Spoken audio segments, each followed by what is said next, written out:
We got the Spurs and OKC Thunder. This is gonna be exciting, bro. This is gonna be a good one. This is gonna be a good one. Right now, the Spurs hold the season record for. They won 4 out of their 5 games. But here's the thing: the season record don't matter because OKC, they've been here before. They've been in this position before. They're gonna take it to the next level. The Spurs, they still young. They still a little, wet behind the ears. They wet behind the ears. You feel me? So they got to strategize. They got to execute. They got to be disciplined. OKC, they come into the game trench coats and APs on. They locked in. They 40. That's why I gave them the trenches. Yeah. He let them know this is that we coming for business. We straight coming for business, man. But okay, one of the things I like that I saw over the 5 games that they played, OKC does a good job with Wemby when they put smaller guards on him, like smaller guys on him, because Wemby's gravity, the gravity that Wemby has on the court, that's where they get their points from. So when they pass the ball to Wemby and Wemby is a willing passer, they got to rotate quick. They can't have 2 bigs on the court the whole time. So they really got to have them guards ready to go. I think guys like Alex Caruso does a good job with staying up under the big players, the centers or whatnot. Caruso not gonna do nothing to Wemby, bro. He not. No. Listen. The thing about it is you thinking about height. You thinking about player versus height. Yeah. Nah, like if you real hoopers understand this. When you guarding a taller player, right? Yeah. And you're stronger, you can keep him at the elbow to stay up under him. Once he catch the ball they double.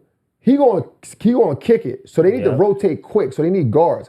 But if you keep Harkison and Chet on and they double or they have to rotate, Harkison ain't gonna get out there quick enough. That's what I'm saying. Williams ain't gonna get out there quick enough. So Caruso to have it, but you're gonna always keep a 7-footer out there. But you're gonna be able to get when they switch off these screens, when they switch on the rotation, these smaller guards, Caruso like 6'5", 6'6". Yeah. He's a strong. You saw what he did to Nikola. He's not no Wemby though. Nikola was cooking Wemby. What you mean? When the last time they played in the season, Nikola was cooking him. But because I was watching the Wemby play against the Timberwolves, there would be times where he had smalls on him. And he just walked them out to the basket, they throw it up, and it was a quick little tip. Yeah, but Timberwolves didn't have the same game plan OKC. OKC gonna play some defense, bro. OKC some dogs. Their philosophy is you can't call foul on all of us.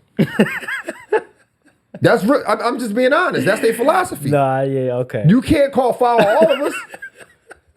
That's how. Listen, man. I don't want to go on a long tangent, right? But when I was in junior college, that's how we played. When I played at Aloni, the coach, his philosophy was they can't call foul on everyone. So they're going to be aggressive. Look, they force the most turnovers in the league.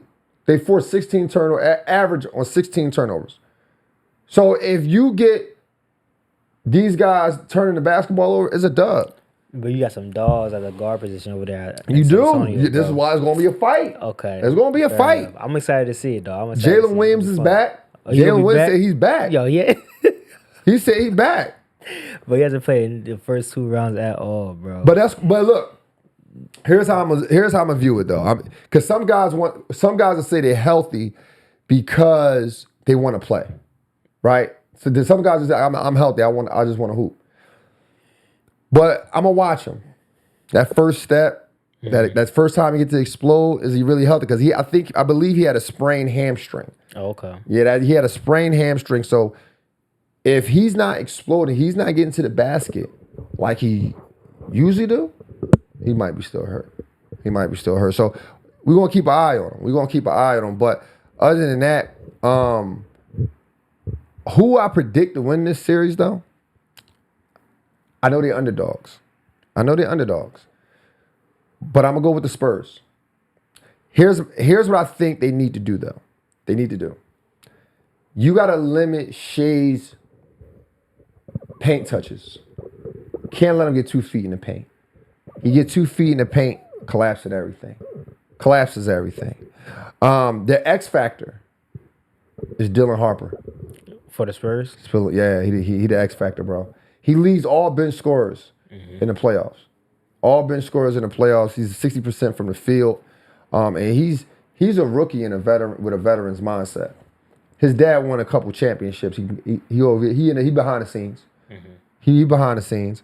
But like I said, I like the Spurs in this series. But I'm gonna always go with the underdogs.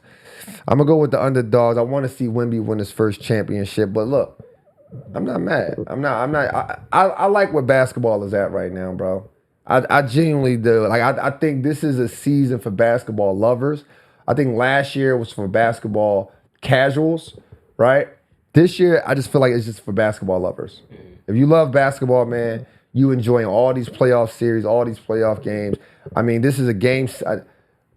Today we watched another game 7, right? Like we getting game 7s. I mean, it was a blowout, but it's still some good series. Let's move on to the Knicks and Cavs, man. Knicks and Cavs, bro. Oh my goodness. Now the Knicks, listen. The Knicks got my Phillies, my Sixers out of here, man. The Knicks got my Sixers out of here, but look, I'm not mad at it. I'm not mad at it because being from Philly, you're 2 hours away, hour and a half away from New York. If I had to see anyone win a championship, or at least compete for a championship, why not the Knicks? Like I told you guys on the last show, I remember the Knicks was in the finals back in 1999. They had Marcus Camby. They had Larry Johnson. They had Latrell, Allen Houston, I believe. But Patrick Ewing on that, I believe Patrick Ewing. It's been a while. But I really wanted to see them win. I don't think Patrick Ewing was on that. I might be tripping. Check that. It's a 1999 Knicks roster. But I really wanted to see them win. I really wanted to see them shine, man. And they fell short to the San Antonio Spurs. Back then, I wasn't a fan of the San Antonio Spurs. I thought they was kind of boring. But I was also young. I think I was about 14, 15, something like that. But now the Knicks is back. The Knicks is back. I want to see them excel. But again, this is going to be another dogfight. No Patrick Ewing. No Patrick Ewing. Patrick Ewing right there. Where's he at? Number 33. Look, down there. 33. Number 33. I'm tripping. My fault. So yeah, man, I really want to. It's going to be a dogfight with them. Cavs right now, they lead the season series 2. They have a 2-3 record over the Knicks. But here's the thing: the 2 games that the Cavs won, they didn't have James Harden. James Harden didn't play. James Harden only played in one of the games. And that game that he did play, the Knicks beat by like over a 20-plus win. It was a 20-plus win. So, but the last time they played was 3 months ago. A lot can change in 3 months. And Brunson, those guys, they resting. I think you're gonna have a dog fight with Donovan Mitchell and Brunson. Mm-hmm. That's gonna be a good matchup, man. Donovan for Jalen Brunson? Yeah, Donovan Mitchell and Jalen Brunson is gonna be a really good matchup. Who do you think is a better guard? That's a good question. Who you taking? Damn. I ain't gonna lie to you. I like Donovan Mitchell. Over Jalen Brunson? Yeah, I like Donovan Mitchell, bro. I think Jalen Brunson might be a smarter player. Yeah.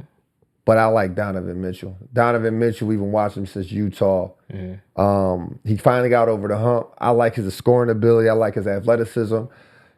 I just want him to stay consistent. But I do like his game. I think it's more of a game. Like, here's the thing, right? When it comes to those type of players, I always say this. It's not about the stats. It's about the story, right? Donovan Mitchell, I love his story. I love the way he came into the league, and he was that guy. I believe was he the rookie of the year? Yeah, he was rookie of the year. He was the rookie of the year. So I like the guys who come into the league and they got big shoes to fill and they fill them. They got a lot of pressure on their back and they handle the pressure. He just got over the hump by getting to the finals. I know Brunson's been there before, but I also don't think Brunson came in the league with the same expectations or pressure, right? So he emerged into the star. So nonetheless, I do think it's going to be a dogfight between the two. It's going to be a dogfight. Cleveland has the most experience, though. Cleveland has the most experience in the playoffs. It's the top 8 rotating players has played a combined 550 playoff games. So they have the experience. They also won on their last 2 game 7s. So they know how to finish out series. They know how to finish out series, but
series. And and real hoopers understand this, right?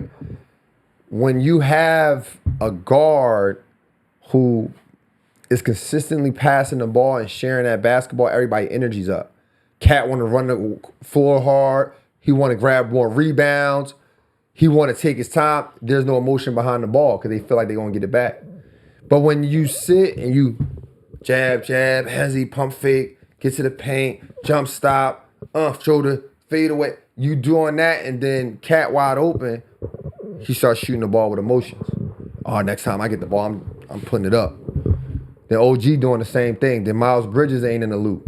Miles Bridges, the Knicks play well when Miles Bridges in the loop. So it's just a matter of their roles. Donovan Mitchell plays well when he's aggressive. We already see this. You could take out Harden. You can take Harden out. And then if you can maintain the other guys, like don't let these guys be heroes, Sam Merrill and Max and keep Jared Allen off the glass, we got a chance.